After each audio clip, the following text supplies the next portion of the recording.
Hello and welcome back to the channel. Hope you're all well. Hope you've all had a great week, and thank you very much for coming over and joining us for another video.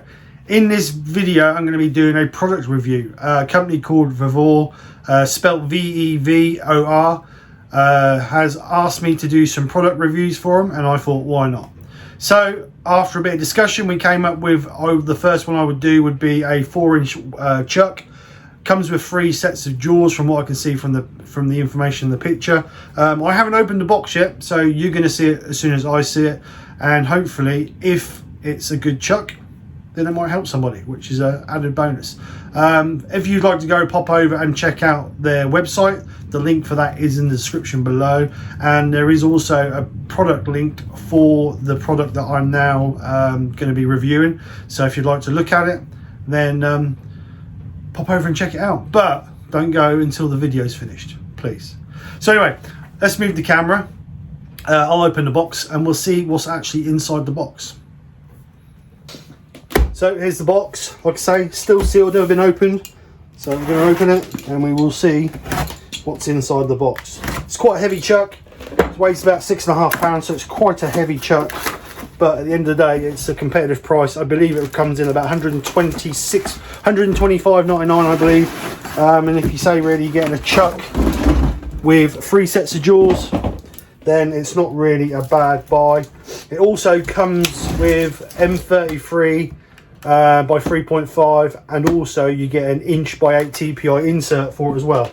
So hopefully it fits more than one lathe, where a lot of lathes you have to buy all the inserts independently. So we'll see what it's like.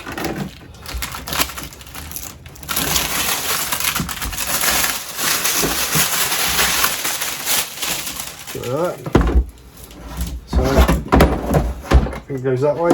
Right, so moment of truth. Everything's fell out of the box, but hey ho. So first things first, chuck key. Quite a big chuck key with a star unit on it. There's your insert. So it's M33 1 by 8 inside there. So there's one set of jaws.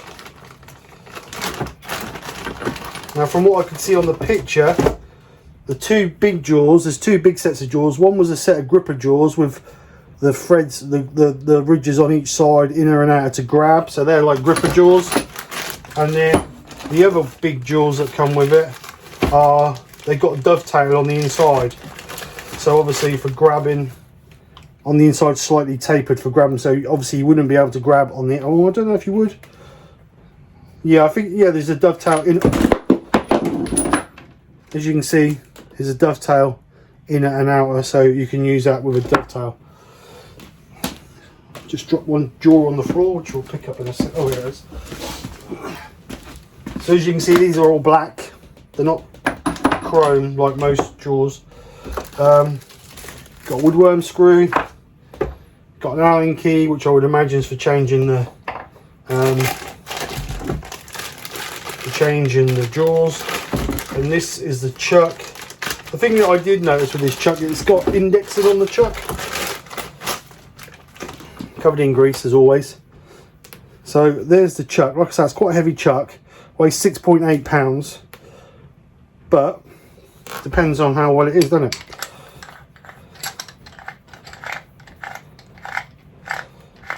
It's quite ratchety, as you can hear.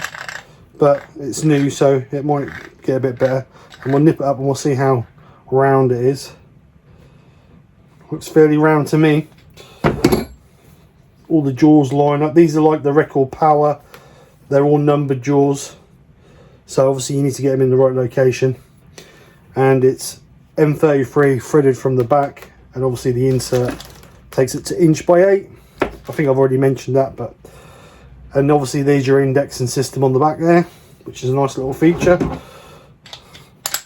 So it's roughly the same size as the SC4, a little bit heavier than the SC4, same sort of grip and capacity as the SC4. So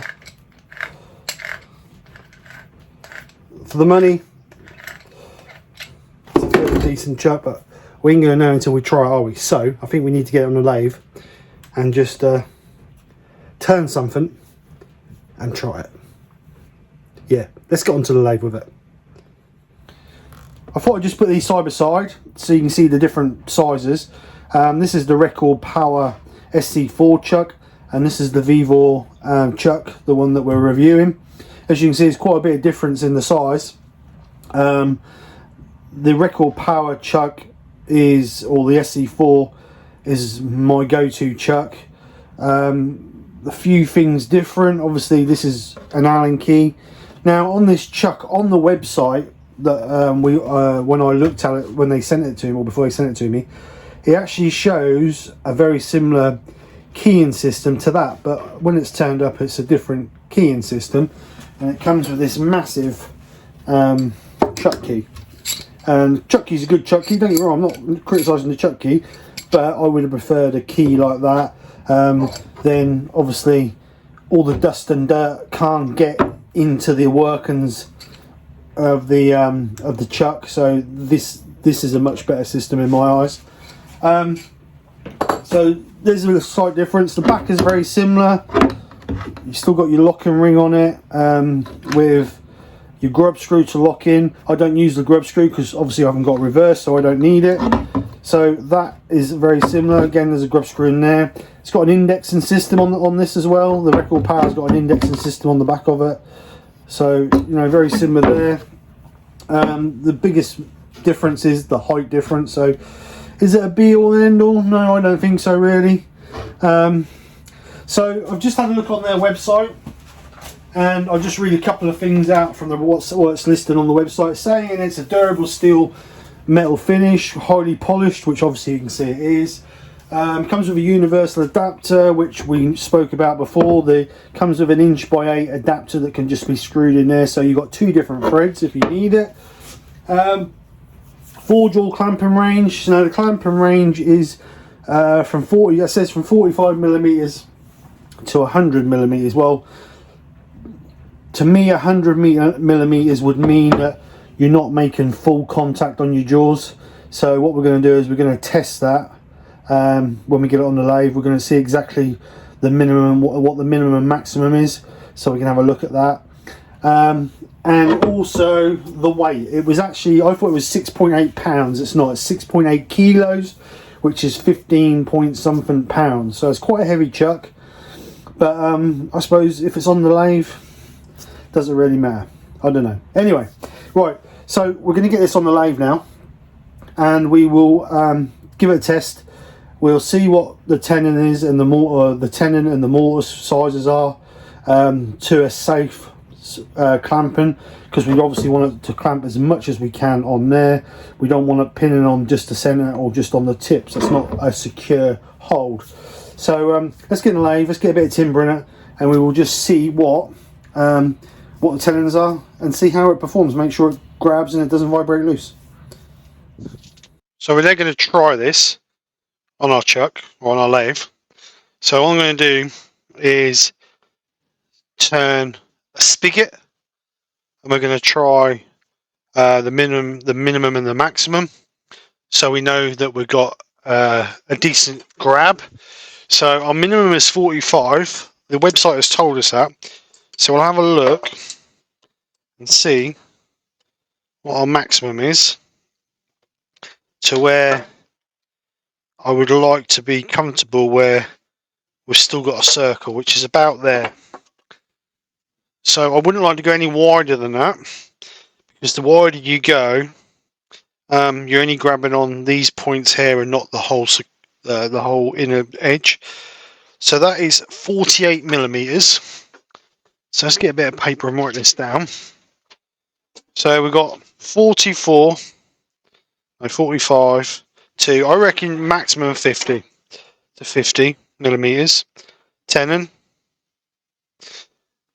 and then a mortise again is about that size. I wouldn't want to go much further than that, and that is 65,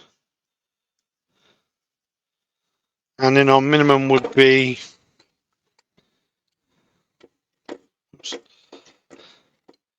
about there. Should be about a mil gap between our jaws, so the minimum would be 60 millimeters. So what I'm going to do, I'm going to get an old piece of wood on the lathe, and we will turn a 50mm tenon, and then we'll make sure we'll nip it up and see where we're grabbing, and then we will check it if it needs to be, if we can get away with a bit big. Actually, we'll do a 55mm, and we'll nip it, we'll check it. If there's any dents where the points have been turned, then we'll turn it down a little bit, and then we'll get it to a nice secure fit. And then we'll do the same with a mortise. We'll do a 70mm mortise, see where it nips. I would imagine only going to nip here, and then we'll keep reducing it down until we get a nice secure grab. So first things first, let's find a rough practice piece.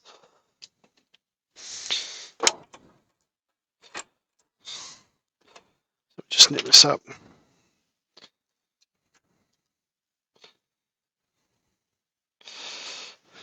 We'll just flatten it off, round it off, give it a little bit more balance, and then we will test that new chuck.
Find our centre.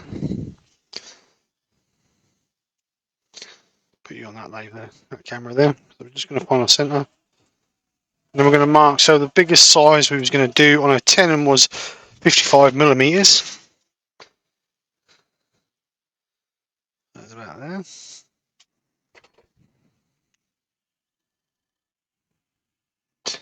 So we'll do that as our tenon to start with. It's an awfully big tenon, but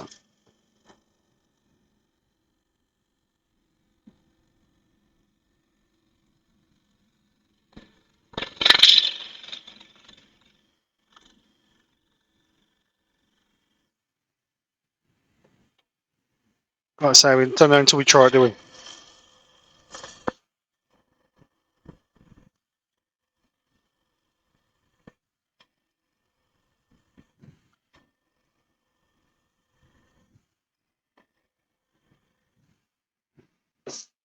We're just going to put a little bit of a dovetail on there.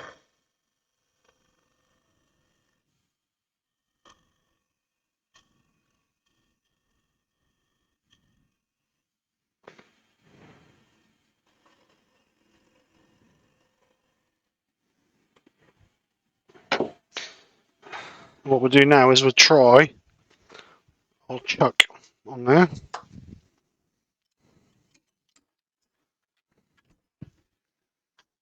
So that's a 55mm tenon,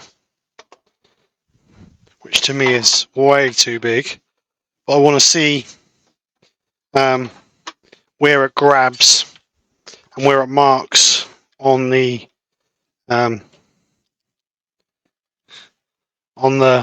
wood. Because to me it's too big. It's gonna dig in on the tips, right? So pushing it up tight. We're just going to nip it a little bit, and then we'll be able to see where it's marking the wood. So you can see the edges are digging in.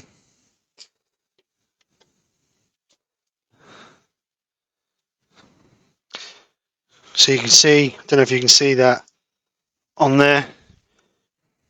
Get a pencil. If you look there, you can see there and there where the points of where the edges of the jaws have dug in, and nothing else, because there's no more there's no indentation around this edge here. And I'd expect to see a little bit of indentation around there if we wasn't just pinching on the points. So what I'm going to do is I'm going to take it down to 50mm, and then we'll double check it. Like I say, your tenons and your mortises are quite important. If you don't get them right, it's not going to hold your piece correctly, and there's a chance that your piece could, not saying it will, but could come flying out of the lathe. So I'm now going to reduce that down to 50mm.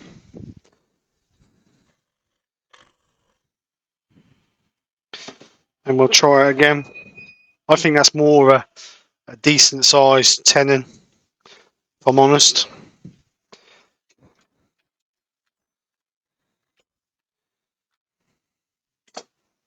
So we're going to put this back on. And then we will just nip it, and we'll see.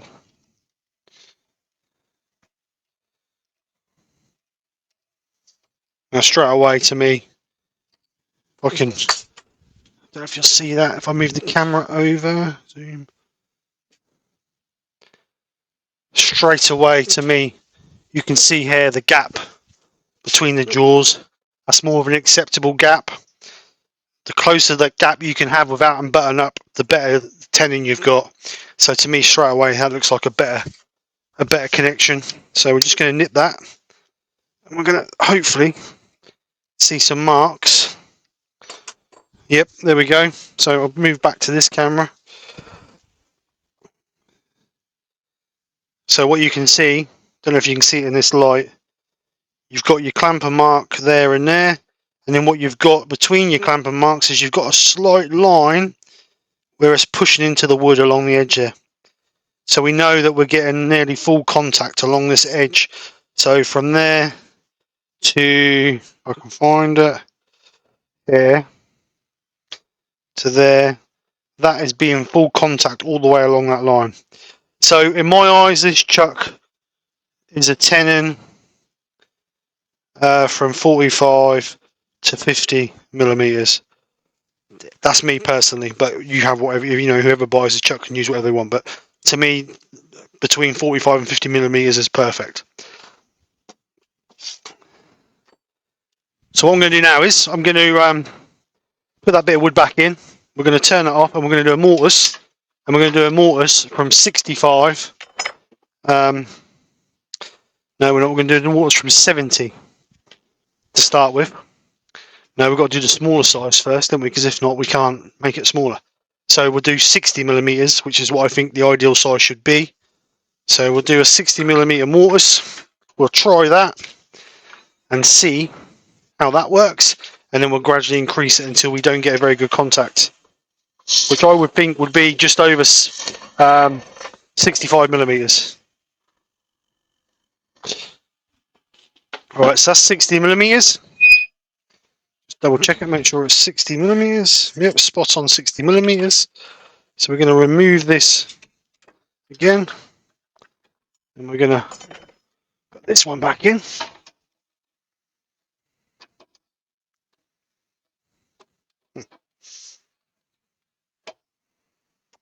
So we'll now close that down. So that is just gone on, and we have a nice, if I go back on the overhead, we have a nice gap again between our jaws that you can see there. So that's a nice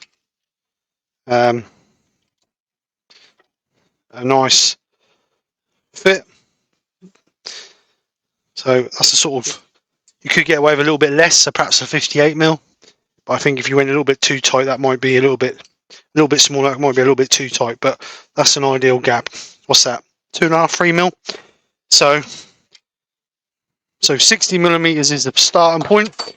So we'll open that up now to 65, and we'll see how that grabs.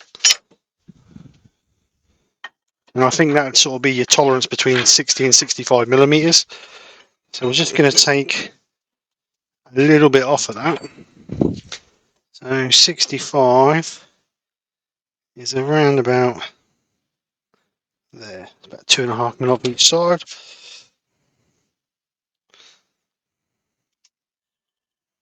Just going to take a little tiny bit out.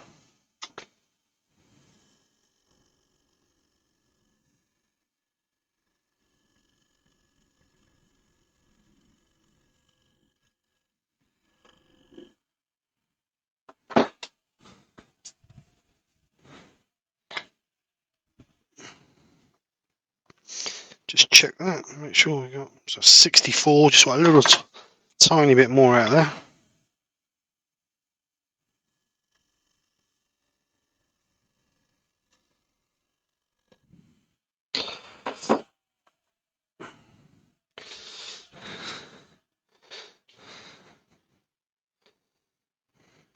$65mm on the nose. So we're going to take this off again.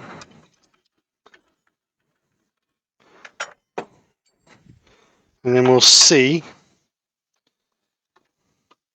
where the markings come on this.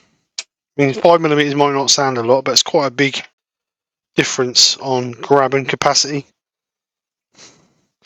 So there we go. You can see, let's go back on this camera. So we've got nearly double the gap there now. That's the sort of maximum that I would like to see on a set of jaws. The reason being is if we imagine that this is our curve of our jaw, the wider we go, the more pinch we're only got here. So it's, if you go bigger, you're gonna lose less and less grabbing power along this edge here. So you want as much contact on the jaw as possible. So to me personally, that would be the furthest I go, which is 65mm. We will go up to 70 and we'll just test it and see exactly where it's grabbing, but I've got a feeling that I'd be able to see, if I go up to 70, I'll be able to see a gap between the jaw and the piece of wood. So let's just take it up to 70 just to give it the benefit of the doubt. But like I say, that gap there is about the maximum I would like to see on a holding position on any of my work. Let's put it that way. And you can see the massive gap we've got there.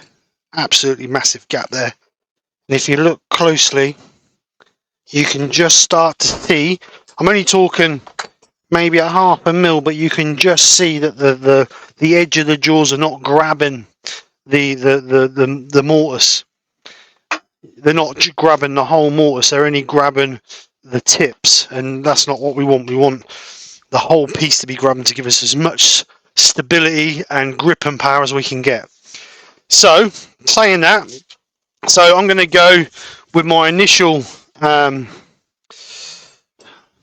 that I said originally, that we're going to go, whoops, wrong way.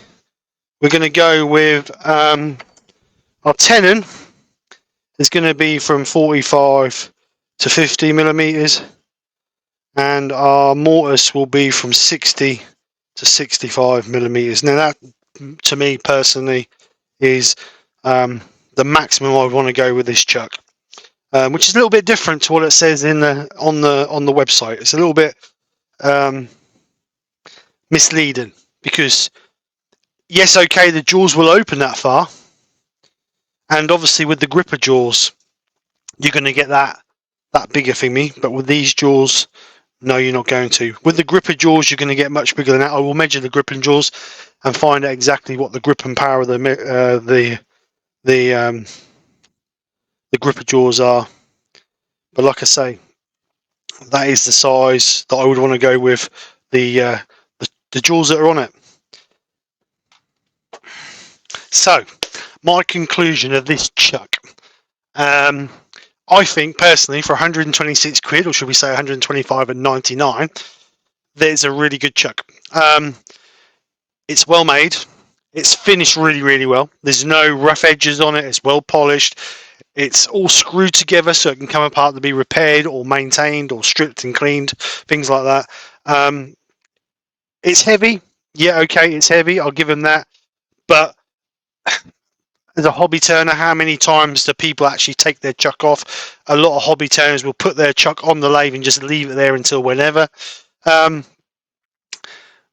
think to get the chuck and 3 sets of jaws, the chuck key, the worm screw, Allen key to change the jaws, I think you go a long way to get a similar chuck in quality for that sort of price. If you're starting off wood turning and you're on a budget, we all know that the lathe, the chuck and the tools and the sharpening system is the most expensive thing.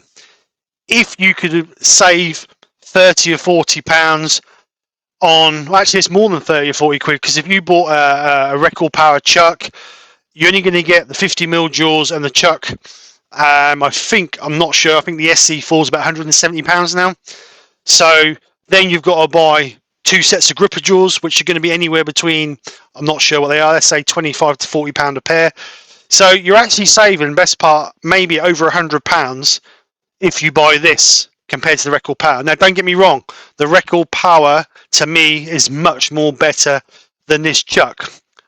But if you're starting off on a budget and you're limited to what you can spend on equipment, and you want to get started, then this will get you going, and it gives you 3 sets of jaws. Then at a later date, if it was me, when I could afford a better chuck, I would buy a better chuck and use this as my second chuck. It's still a good chuck. I really think for the money, it is a really, really good buy. They also do other packages on the website where you can get different types of jaws within a package. They all vary from price from £100. I think the cheapest they do is this chuck. I think it's about 70 quid on its own with these jaws, up to I think about 100 and I'd like to say 160, 170, something like that. But I'll put the link below for the website. You can go and check it out. But me personally, I think for 125 or 126 quid, it's a really good chuck. Things I like about it, I like the chuck key. When on the website it shows a bar chuck key, like a square bar, or I don't know if it's a square bar or an Allen key. When it came and I opened the box and I saw that, I thought, oh my god, I hope it's not as bad as the SC3. We all know the record power SC3 chuck key is a bit of a pain trying to locate it. But to be honest, the actual teeth on it are quite coarse, so it actually locates really, really easy. Nice long bar, so if you're having cold jaws, you haven't got to worry about extending your bar or whatever else. And it's well made. The bar is really well made. So that's one thing I like about it. The things that I don't like about it is the chuck key. Yes, okay, the chuck key is good and it works, but I'd rather have a Allen key or a square bar like the Axminus or Record Power C4. It's a bit noisy when you do it up and undo it. It's a little bit noisy, but hey ho, you know, I mean, it is what it is. It's a mechanical item, and you're going to get a little bit of movement, a bit of noise. I don't know if that's because it's new and everything's tight, or whether it's because the tolerances aren't as good as the SC4. But the price is not there to make the tolerances as good as the SC4. That's where the difference is. So we did some testing on the jaws. It said on the website the grip and capacity was from 45mm up to 100mm. We've tested it. We've done some different grabbing, and we've got some figures. So the minimum on the tenon is 45mm. That gives you a nice gap between your jaws, so you know your jaws are not touching them and locking out. And then the maximum we'd like to go is 50mm. That means we've got full contact on the whole jaw. On the mortise, 60mm is our minimum, and then our maximum 65mm. We went up to 70, and then we started to get a gap on the edge of our jaws, so we knew 70 wasn't giving us full contact. So there's that 5mm difference there. So The jaws, the large jaws that come with it, if I can pick these up without dropping them, get 2 sets of jaws. You get this one, which has got dovetail on the inside, and there's a small dovetail on the outside. Both these jaws, sets of jaws, are exactly the same size. They're just 2 different types of jaws.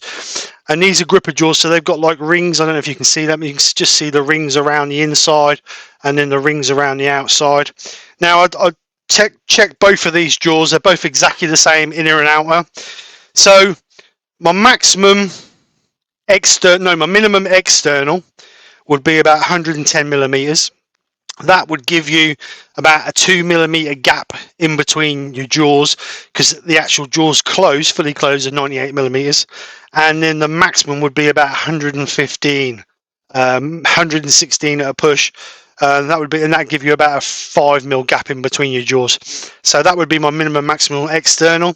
Internal, I'd go for 94 internal, and then maximum would be 100 millimeters. Excuse me. That would just give you enough to grab up and nip everything tight. So they would be my minimum maximum on the external as well. So like I said, for £126 you get a good quality chuck, or a well-made chuck, 3 sets of jaws, a worm screw, good quality chuck key, and an Allen key. They all come in a blow molded case to keep them stored if you've got nowhere else to store them. So to me personally, it's a good kit. And like I say, if you're starting off wood turn and you're on a budget, then it would have been a good kit to get you started. I've done some tests. I ran the lathe. I put this, when I had this chuck on the lathe, I speeded the lathe up through different speeds of the lathe up to the maximum, and there was no vibration through the machine. So the thing is well made and well balanced. It's not going to throw the bearings out on your machine, which is a big, you don't want to be doing that. So that proves that this is well balanced. It's got indexing in the back, so and in the side. So I can't knock it. It's a good chuck. At the end of the day, if I needed a spare chuck, then I personally would buy one of these, and I think they're a good chuck for what they are. Yeah, what more can I say? What more can I say? It's a good chuck that's going to do the job. At the end of the day, as long as it holds your wood secure, it doesn't vibrate loose, it doesn't let anything go, then what else do you want out of a chuck? Doesn't matter whether you pay £100 for a chuck or £1,000 for a chuck, they all do the same job. But as long as they do that job, that's all we care about. So anyway, that's it, guys. That's all I can really say about this chuck. If there's anybody who wants me to put any other testing, this chuck through testing, if you want me to do anything that you request, just send me a message and I will try and facilitate where I can. Like I say, good chuck. The link will be in the description below. I'll also put the link for the website in the description below.